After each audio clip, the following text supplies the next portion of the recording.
Hi hello അസ്സാം വലൈക്കും welcome back to my channel. അപ്പോൾ എന്തൊക്കെയുണ്ട് മക്കളെ, സുഖമല്ലേ? അൽഹംദുലില്ലാ ഞാനും ഇവിടെ സുഖമായിട്ട് പോകുന്നുണ്ട്. അപ്പോൾ എന്നെ ആദ്യമായിട്ടാണ് നിങ്ങൾ കാണുന്നതെങ്കിൽ ഇറ്റ്സ് മീ ഫർസീസോ. നിങ്ങൾക്ക് എൻ്റെ വീഡിയോ ഇഷ്ടപ്പെട്ടാൽ ലൈക്ക് ചെയ്യുക, ഷെയർ ചെയ്യുക, അതുപോലെ സബ്സ്ക്രൈബ് ചെയ്യുക. അപ്പോൾ നമ്മൾ കുറേ നാളായി ഇതുപോലെ ഫേസ് ടു ഫേസ് ഇരുന്ന് വീഡിയോസൊക്കെ ചെയ്തിട്ട് എന്താ പറയുക, എൻ്റെ ഫോണ് കേടായ കാര്യം നിങ്ങൾക്ക് എല്ലാവർക്കും അറിയായിരിക്കും. എന്താ പറയുക, ആരും അറിയാൻ ബാക്കിയില്ല, കാരണം ഞാൻ എല്ലാവരോടും ഇങ്ങനെ കലവല പറഞ്ഞുകൊണ്ടിരിക്കും. അപ്പോൾ ഇതുവരെ ഞാൻ ശരിയാക്കിയിട്ടില്ല എൻ്റെ ഫോണ്. കാരണം എന്താ പറയുക, എനിക്ക് സമയം കിട്ടാത്തതുകൊണ്ട് തന്നെയാണ്. കാരണം ഓരോ ദിവസവും എന്തെങ്കിലുമായിട്ട് വർക്കും കാര്യങ്ങളൊക്കെ വരും. അതുകൊണ്ട് ഫോൺ അങ്ങനെ വേറൊരാൾക്ക് കൊടുത്ത് 2 ദിവസം എൻ്റെ കയ്യിൽ ഇല്ലാണ്ടിരിക്കുന്ന ഒരവസ്ഥ അത് ശരിയാവില്ല. കാരണം കുറേ കാര്യങ്ങൾ ആ ഫോണിലുണ്ട്, അതുകൊണ്ടാണ്. അപ്പോൾ ഇന്നത്തെ ഒരു വീഡിയോ എന്ന് വെച്ചാൽ നിങ്ങൾക്ക് തമ്പനയിൽ കണ്ടപ്പോൾ തന്നെ മനസ്സിലായിട്ടുണ്ടാവും. എന്താ പറയുക, എൻ്റെ ഹെയറിൻ്റെ ഒരു കുഞ്ഞ് സ്റ്റോറി പറയാൻ വേണ്ടി വന്നു തന്നിട്ടാണ് നിങ്ങളുമായിട്ട്. കാരണം ഞാൻ ശ്രദ്ധിക്കാത്തതുകൊണ്ട് എൻ്റെ മുടിക്കുണ്ടായ കുറച്ച് പ്രശ്നങ്ങൾ എന്താ പറയുക, അത് നിങ്ങളുമായിട്ട് ഷെയർ ചെയ്യണമെന്ന് എനിക്ക് തോന്നി. കാരണം ഇതുപോലത്തെ ഒരുപാട് പേര് ഇത് എന്താ പറയുക കണ്ടില്ല എന്ന് നടിക്കുന്നുണ്ട്. പിന്നെ കുറേ കഴിഞ്ഞിട്ടായിരിക്കും പഠിച്ചോനെ ഇത്ര വലിയ പ്രശ്നമാണോ എന്ന് ഇത് നമ്മൾ പിന്നെയാണ് അത് ചിന്തിക്കല്. കാരണം ഞാൻ അങ്ങനെ ചിന്തിച്ചൊരു വ്യക്തിയാണ്. അപ്പോൾ എന്താണെന്ന് വെച്ചാൽ എന്ന് വെച്ചാൽ മുടിക്ക് അങ്ങനെ കട്ടിയൊന്നുമില്ല, പക്ഷെ നല്ല ലെങ്ത് ഉണ്ട്, കാണിച്ചു തരാം. ഇത്രയും ലെങ്ത്തിലും പക്ഷെ ഇതല്ല കേട്ടോ, നല്ല ലെങ്ത് ഉണ്ടായിന്. ഞാൻ മുറിച്ചിട്ട് ഇത്രയാക്കിയതാണ്, നല്ല ലെങ്ത് ഉണ്ടായിന്, അങ്ങനെ അത്രയാക്കിയതാണ്. പിന്നെന്ന് വെച്ചാൽ ഞാൻ ഷാമ്പുവോ കണ്ടീഷണറോ ഉപയോഗിക്കും. നമ്മുടെ ഹെയറിനോട് ഫസ്റ്റ് ചെയ്യുന്നൊരു തെറ്റ് എന്താണെന്നറിയോ, നമ്മൾ ഷാമ്പുവോ കണ്ടീഷണറോ ഉപയോഗിക്കൂല. കാരണം നമുക്ക് മടിയാണ് ഇങ്ങനത്തെ കാര്യത്തിന് ടൈം സ്പെൻഡ് ചെയ്യാൻ, അല്ലെങ്കിൽ പൈസ സ്പെൻഡ് ചെയ്യാൻ നമ്മൾക്ക് ഭയങ്കര മടിയാണ്. എനിക്ക് എന്താ പറയുക താല്പര്യം ഉണ്ടായിട്ടില്ല, അതുകൊണ്ട് ഞാൻ യൂസ് ചെയ്തിട്ടില്ല. പിന്നെന്ന് വെച്ചാൽ ഞാൻ ആഴ്ചയിൽ ഒരിക്കലാണ് ഓയിൽ ഇടല്. ഓക്കെ, അതും വലിയ പ്രശ്നമൊന്നുമല്ല, ആഴ്ചയിൽ ഒരിക്കലൊരു ഓയിൽ ഇടാമെന്നാണ്. പക്ഷേ ഇത് ഓയിൽ നല്ല രീതിയിൽ ഇട്ടിട്ട് ഞാൻ എന്നിട്ട് കുളിച്ചിട്ട് പോവും. ഞാൻ ഒന്നാമത് പുറത്തൊക്കെ പോകുന്നില്ലേ, പോകുമ്പോൾ എന്താ സംഭവിക്കുക എന്ന് വെച്ചാൽ പുറത്തില്ല ഈ പൊടിയും കാര്യങ്ങളൊക്കെ എൻ്റെ ഹെയറിൽ പറ്റി പിടിക്കും. സോ എൻ്റെ ഹെയർ ഭയങ്കര ഡ്രൈ ആവാൻ തുടങ്ങി. നമ്മുടെ ഈ ചകിരിൻ്റെ എല്ലാം നാരൊക്കെ നമ്മൾ പിടിക്കൂലേ, അതുപോലെ ഡ്രൈ ആവാൻ തുടങ്ങി. അപ്പം ഞാൻ വിചാരിച്ചു എൻ്റെ ഹെയർ അങ്ങനെ ആയിരിക്കും എന്ന് വിചാരിച്ചു. പക്ഷെ പിന്നെ നല്ല രീതിയിൽ ഹെയർ പൊഴിയാൻ തുടങ്ങി. അന്നേരവും ഞാൻ പൊട്ടത്തിയായി ഞാൻ വിചാരിച്ചത് എല്ലാവരെയും മുടി പൊഴിയുന്നതല്ലേ, അതുകൊണ്ട് എൻ്റെയും പോയിരുന്നായിരിക്കുന്നു. പക്ഷേ ഇത് കൂടി വന്നു. ഞാൻ ഇവിടെ ഒരു എന്താ പറയുക വീഡിയോ കൊടുക്കുക, അപ്പോൾ നിങ്ങൾക്ക് മനസ്സിലായി എത്രമാത്രം മുടി പൊഴിയുന്നുണ്ടെന്ന്. എൻ്റെ വീട്ടിൽ എന്താണെന്ന് വെച്ചാൽ വൈറ്റ് ടെയിൽസാണ്, അതുകൊണ്ട് ഞാനിങ്ങനെ മുടി ചെയ്യുമ്പോൾ നിലത്ത് കുറേ ഉണ്ടാവും. അത് വാരിയെടുത്ത് കൊണ്ട് കളയാന്ന പിന്നൊരു പണി. പിന്നെന്ന് വെച്ചാൽ നമ്മൾ ഈ ഒരു സ്ഥലത്ത് ഇങ്ങനെ ആക്കുമ്പം ഡാൻഡ്രഫ് നല്ല രീതിയിൽ വരാൻ തുടങ്ങി. പിന്നെ നമ്മൾ ത്രെഡ് ചെയ്യുന്ന ടൈമിൽ ഷോപ്പിൽ പോകുമ്പോൾ ഏച്ചി പറയുന്നത് മോളെ താരം നല്ലോണം ഉണ്ട്, പിരികത്തിലേക്ക് ആയിട്ടുണ്ട്. പിന്നെ പിമ്പിൾസിൻ്റെ ഒരു ഘോഷയാത്ര. ഇതൊക്കെ നമ്മൾ ഈ മുടി ശ്രദ്ധിക്കാണ്ടിരിക്കുമ്പോൾ വരുന്ന പ്രശ്നങ്ങളാണ്. അങ്ങനെയാണ് ഞാൻ എന്ത് ചെയ്യുന്നത് വെച്ചാൽ, ഞാൻ സാധാരണ വെളിച്ചെണ്ണ തേക്കലില്ല, ഞാൻ പൊതുവെ കാച്ചിയ എണ്ണയാണ് തേക്കൽ. ഞാൻ തന്നെ കാച്ചുന്ന എണ്ണയാണ്. എൻ്റെ ചുറ്റിലുണ്ടാകുന്ന ഒരു 4-5 ഐറ്റംസ് ഇട്ടിട്ട് കാച്ചുന്ന ഒരു എണ്ണയാണ് തേക്കൽ. അപ്പോൾ പിന്നെ ഫസ്റ്റ് ഞാൻ ചെയ്തൊരു കാര്യം എന്ന് വെച്ചാൽ നല്ലൊരു കണ്ടീഷണറും എന്താ പറയുക നല്ലൊരു ഷാമ്പുവും വാങ്ങിയ എന്നതാണ്. പിന്നെ നമ്മൾ എത്രത്തോളം നമ്മുടെ മുടിനെ കെയർ ചെയ്യുന്നു അത്രത്തോളം അതൊരു തിരിച്ച് റിസൾട്ട് തരും എന്നെനിക്ക് മനസ്സിലായ ഒരു കാര്യം. ഇപ്പോൾ കുറച്ചൊരു 2 വീക്കായി എനിക്കത് മനസ്സിലാവാൻ തുടങ്ങിയിട്ട്. കാരണം അത്രമാത്രം മുടി ഒഴിയുന്നുണ്ടായി, നിങ്ങൾ പറഞ്ഞാൽ വിശ്വസിക്കില്ല, അത്രമാത്രം. എൻ്റെ മുടി ഇങ്ങനെയൊന്നല്ല കേട്ടോ, ഇതിപ്പോൾ ഒരു പശു നക്കിയ അവസ്ഥയിലുണ്ടായി. ഇത് നല്ല രീതിയിൽ ഇങ്ങനെ പൊങ്ങിയിട്ടില്ല, ഇങ്ങനെ നല്ല പൊങ്ങിയിട്ടുള്ള മുടിയുണ്ടായിന്. ഇതിപ്പോൾ പശു നക്കിയ പോലത്തെ അവസ്ഥയിലാണ് ഉള്ളത്. അതുകൊണ്ട് തന്നെ നമ്മൾ വീഡിയോ എടുക്കുമ്പോൾ ഒക്കെ ഭയങ്കര ബോറായിരിക്കും. അപ്പം അങ്ങനെയാണ്. ഇപ്പം ഞാൻ എന്നിട്ട് എന്താ പറയുക ഈ ഉലുവയൊക്കെ അരച്ചിട്ട് മുടിയിലിടാൻ തുടങ്ങി. അതുപോലെ ആഴ്ചയിൽ 2 നേരം ഞാൻ എണ്ണ വെക്കാൻ തുടങ്ങി. അത് ഞാൻ ഷാമ്പൂ ഇട്ട് വാഷ് ചെയ്യാൻ തുടങ്ങി. പിന്നെ രാത്രിയിൽ മുടി പിന്നി വെച്ചിട്ട് അത് മുടിയൊക്കെ അഴിച്ചിട്ടിട്ടൊരു കിടത്തുണ്ട് മക്കളെ, മുടി പിന്നി ഇട്ടിട്ട് കിടക്കാൻ തുടങ്ങി. അപ്പം അങ്ങനെയല്ലാന്ന്. അതുകൊണ്ട് എനിക്കിപ്പം കുറേ എല്ലാം മാറ്റം വന്നിട്ടുണ്ട്. പിന്നെയെന്ന് വെച്ചാൽ ഞങ്ങൾക്കൊരു പ്രോഡക്റ്റ് കാണിച്ചു തരാം കേട്ടോ. ഇതെന്താണെന്നറിയോ, ഈ ഒരു വീഡിയോയിലാണ് ഇതിനെപ്പറ്റി പറയാൻ അത്രയും അടിപൊളിയാണെന്ന് എനിക്ക് തോന്നിയോണ്ട് ഞാൻ പറയുന്നതാണ് കേട്ടോ. ഇത് ആദിവാസി കാച്ച് ഓയിലാണ്. ഓൾമോസ്റ്റ് കുറേ ആൾക്ക് അറിയായിരിക്കും. ഇതെന്ന് വെച്ചാൽ ഒരു കാച്ചിയ എണ്ണയാണ്. ഇപ്പം ഞാൻ ഇത് നിങ്ങളോട് പറയാൻ എന്താ കാരണം എന്ന് വെച്ചാൽ, ഞാൻ ഈ കാച്ചിയ എണ്ണേനെ പറ്റി പറയുന്നതുകൊണ്ടാണ് കേട്ടോ. ഈ കാച്ചിയ എണ്ണ എല്ലാവർക്കും ചെയ്യാൻ അറിയുന്നുണ്ടാവില്ല, അല്ലെങ്കിൽ ഇതിൻ്റെ ഇൻഗ്രീഡിയൻസ് എല്ലാവർക്കും കിട്ടണമെന്നില്ല. കാരണം ഇത് കാച്ചുമ്പോൾ ഉണ്ടല്ലോ അതിനൊരു പാകമുണ്ട്. ആ പാകം ശരിയായിട്ടില്ലെങ്കിൽ എത്രമാത്രം മുടി എന്താ പറയുക നമ്മൾ പൊഴിഞ്ഞു അതിൻ്റെ ഡബിൾ പൊഴിയും. പിന്നെ മൊത്തം കഷണ്ടി ആയിരിക്കും, നമുക്ക് പ്രായമാകുന്നതിന് മുന്നേ ഫുള്ള് കഷണ്ടി ആയിരിക്കും.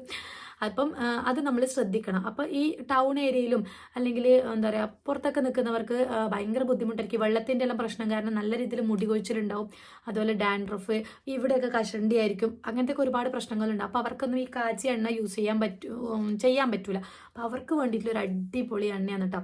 ഞാൻ ഒരു 5 ഇൻഗ്രീഡിയൻസ് വെച്ചിട്ടാണ് എണ്ണ വീട്ടിൽ തട്ടിക്കൂട്ടുന്നതെങ്കിൽ ഇതിൽ 100-ൽ പരം എന്താ പറയുക ഐറ്റംസ് ചേർന്നിട്ടുണ്ട്. ഞാൻ എന്തൊക്കെയാന്ന് പറയാട്ടോ. കോക്കനട്ട് ഓയിൽ, ബ്രഹ്മി, അതുപോലെ അലോവേര, പിന്നെ വേറെന്താ തുളസി, കറിവേപ്പില, അങ്ങനെ ഒരുപാട് ഐറ്റംസ് ഇതിൽ അടങ്ങിയിട്ടുണ്ട്. ഇതിൻ്റെ സ്റ്റിക്കർ പറഞ്ഞു പോയിട്ടാണ് കേട്ടോ. കുറേ ഇൻഗ്രീഡിയൻസ് ഇതിൽ അടങ്ങിയിട്ടുണ്ട് കേട്ടോ. പിന്നെയെന്ന് വെച്ചാൽ ഇത് 100% ഹാൻഡ് മെയ്ഡായിട്ട് ചെയ്യുന്നതാണ്. അതുകൊണ്ട് നിങ്ങൾക്ക് 100% റിസൾട്ടുള്ളൊരു സാധനം കേട്ടോ. അപ്പം ഞാൻ ഇത്രയും ഉപയോഗിച്ചിട്ടുണ്ടായിന്. കാരണം ഞാൻ നിങ്ങളോട് പറഞ്ഞിട്ടില്ല, ഞാനങ്ങനെ എല്ലാ ദിവസവും എണ്ണ ഇടുന്ന ആളല്ല. പിന്നെ ഞാൻ കുറച്ചിങ്ങനെ എന്താ പറയുക വലിച്ചു വാരി എണ്ണ ഇടുന്ന ആളല്ല. എനിക്ക് എന്തോ ഒരു ഇങ്ങനെ ഇതിലെ കൂടെ ഒലിക്കുമ്പോൾ എന്തെല്ലോ ആവും. അതുകൊണ്ട് ഞാൻ കുറച്ച് മാത്രം സ്കാൽപ്പിൽ അപ്ലൈ ചെയ്യലാണ്. അതുകൊണ്ട് എനിക്കിത് നല്ലോണം മുതലാം. കുറേ പിന്നെ ദിവസം എത്തും കൂടെ ചെയ്യും കേട്ടോ. അപ്പം ഏകദേശം എനിക്ക് തോന്നുന്നൊരു 2 ആഴ്ചയുടെ മുകളിലാണ് ഞാൻ ഇത് യൂസ് ചെയ്യാൻ തുടങ്ങിയിട്ട്. പിന്നെ വെച്ചാൽ ഞാൻ കാച്ചുന്ന എണ്ണയും ഇതിൻ്റെയും മാറ്റം എന്ന് വെച്ചാൽ ഇതിൻ്റെ മണമാണ് കേട്ടോ. ഞാൻ കാച്ചുന്ന എണ്ണ എന്ന് പറഞ്ഞാൽ അതിൻ്റെ വേറെ മണം. കാരണം അത് നമ്മൾ അത്രയല്ല ഇൻഗ്രീഡിയൻസിലും ഇത് വേറെ തന്നെ ഒരു മണം. കാരണം ഇത് അത്രയും ഒരുപാട് ഇൻഗ്രീഡിയൻസ് ചേർക്കുന്നതുകൊണ്ട് തന്നെ നല്ലൊരു മണമാണ്. പിന്നെ നമ്മൾ നോർമലി എണ്ണ വെക്കുന്ന പോലെ തന്നെ വെച്ചാൽ മതി. ഇത് തലയിൽ സ്കാൽപ്പിൽ നന്നായിട്ട് അപ്ലൈ ചെയ്തിട്ട് നമ്മൾ ഫിംഗർ വെച്ചിട്ട് നന്നായിട്ട് മസാജ് ചെയ്യുക. 1 മണിക്കൂറിന് ശേഷം വാഷ് ചെയ്യുക. നമ്മൾ ഷാമ്പൂവിൽ വാഷ് ചെയ്താൽ മതി.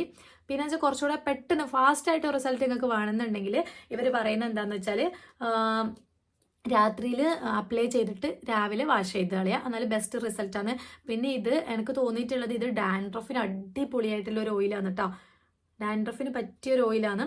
പിന്നെ ഇതിൽ ചെമ്പരത്തിയൊക്കെ ചെമ്പരത്തിയും അതുപോലെ ഈ നമ്മളെ തേങ്ങാപ്പാലല്ലേ അതെല്ലാം ആഡ് ചെയ്തുകൊണ്ട് തന്നെ നമ്മളെ മുടി വാഷ് ചെയ്തിട്ട് ഉണങ്ങുമ്പോൾ നല്ല സിൽക്കി ഭയങ്കര ഇങ്ങനെ നല്ല സ്മൂത്ത് ആയിട്ടുണ്ടാവും കേട്ടോ. അങ്ങനെ എനിക്ക് ഫീൽ ചെയ്തിട്ടുണ്ട്.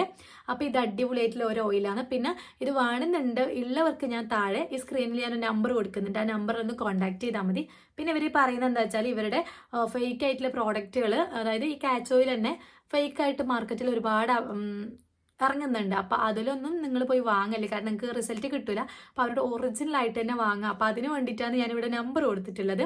സോ നിങ്ങൾക്ക് താല്പര്യം ഉണ്ടെങ്കിൽ അവരുടെ പിന്നെ നമ്പറിൽ കോൺടാക്ട് ചെയ്താൽ ഈ എണ്ണ കിട്ടും കേട്ടോ. കാരണം എന്താ പറയുക നിങ്ങൾക്ക് വെറുതെ ബുദ്ധിമുട്ടേണ്ട ആവശ്യമൊന്നുമില്ല. പിന്നെ ഇത് നിങ്ങൾ വാങ്ങുമ്പോൾ ലീക്കാവോ ഓയിലല്ലേ അങ്ങനത്തെ ഒന്നും പ്രശ്നം വേണ്ട. കാരണം നമുക്ക് യൂസ് ചെയ്യാൻ പറ്റിയിട്ടുള്ള തരത്തിലാണ് ഇവർ ഈ ഒരു ബോട്ടിൽസ് അറേഞ്ച് ചെയ്തിട്ടുള്ളത്.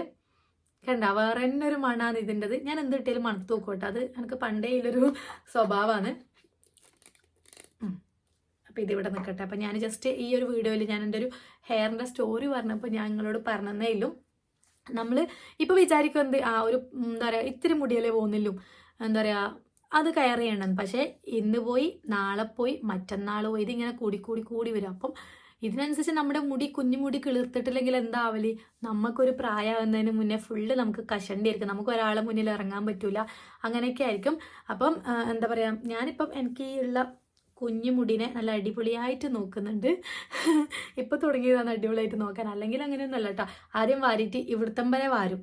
ഈ താഴോട്ട് ഇങ്ങനെ ഈ വാരാന്ന് പറഞ്ഞാൽ ചീക കേട്ടോ. എൻ്റെ കണ്ണൂർ ഭാഷ അങ്ങനെ ആയതുകൊണ്ടാണ്. ഞാനിപ്പോൾ അധികവും സ്കാർഫ് ചെയ്തിട്ട് മീൻസ് ഇങ്ങനെ മുടി ഉള്ളിലാക്കിയിട്ടാണ് പുറത്ത് വെക്കുക. അതാകുമ്പോൾ ഈ പൊടിയോ അങ്ങനത്തെ ഒന്നും വരൂലല്ലോ. കാരണം ഞാൻ നല്ല രീതിയിൽ വിഷമിച്ചിന്. എൻ്റെ ആ ഒരു മറ്റേ വീഡിയോ കാണുമ്പോൾ തന്നെ നിങ്ങൾക്ക് മനസ്സിലാവും എത്രമാത്രം മുടി പോയിനെന്നുള്ളത്. അപ്പം നിങ്ങളെല്ലാവരും കെയർ ചെയ്യുക. എന്താ പറയുക എണ്ണയൊക്കെ തേച്ച് മസാജ് ചെയ്ത് എന്താ പറയുക നമ്മളെ ഹെയറിനെ നല്ല രീതിയിൽ കെയർ ചെയ്യുക. നമ്മളെ ഹെയറിനെ നമ്മൾ കെയർ ചെയ്താൽ നമ്മളെ സ്കിന്നും ഓട്ടോമാറ്റിക്കലി അടിപൊളിയായിരിക്കും. എൻ്റെ പിമ്പിൾസ് ഇങ്ങനെയൊന്നും നല്ല മക്കളെ ഉണ്ടായിന്. എന്താ പറയുക കട്ട്റോഡ് പോലെ ഉണ്ടായിന്. ഇങ്ങനെ ഒരാൾക്ക് ഇങ്ങനെ സോഫ്റ്റ് ആയിട്ട് തൊടാൻ പോലും പറ്റില്ല, അത്രയും കട്ട്റോഡ് ഉണ്ടായിന്. ഇപ്പോൾ കുറേ കുറഞ്ഞു വന്നിട്ടുണ്ട്. അപ്പം ഞാനത് നല്ല രീതിയിൽ കെയർ ചെയ്തുകൊണ്ടാണ് എന്താ പറയുക ഇപ്പം ഞാൻ ഈ ഒരു ഓയിലല്ലേ യൂസ് ചെയ്യുന്നത്. അതുകൊണ്ടാണ് എനിക്ക് തോന്നുന്നത്. കാരണം എന്താ പറയുക എനിക്കൊരു ഓയിൽ ഇഷ്ടമായിട്ടോ. എല്ലാവർക്കും ഈ കാച്ചിയ എണ്ണയുടെ സ്മെല്ലൊന്നും പിടിക്കൂല. ചിലർക്ക് എന്താ പറയുക ഇഷ്ടമായിരിക്കും, ചിലർക്ക് പിടിക്കൂല. എനിക്ക് ഇത് ഭയങ്കര ഇഷ്ടമായിരുന്നു കേട്ടോ. അപ്പം നിങ്ങൾക്ക് താല്പര്യം ഉണ്ടെങ്കിൽ വാങ്ങി നോക്കുക. അപ്പം ഇന്നത്തെ ഒരു വീഡിയോ ഇത്രയിലും എന്താ പറയുക എനിക്ക് നിങ്ങളോട് സംസാരിക്കാൻ ഭയങ്കര ഇഷ്ടമാണ് കേട്ടോ. അതുകൊണ്ട് ഇങ്ങനെ വന്നിട്ടുള്ളത്. അപ്പം എൻ്റെ വിശേഷങ്ങളൊക്കെ ഞങ്ങളോട് പറയലുണ്ട്. അപ്പോൾ എന്തായാലും വീഡിയോൻ്റെ അടിയിൽ കമൻറ്റ് വരും താനുപ്പാപ്പി കൊടുത്തുവന്ന്.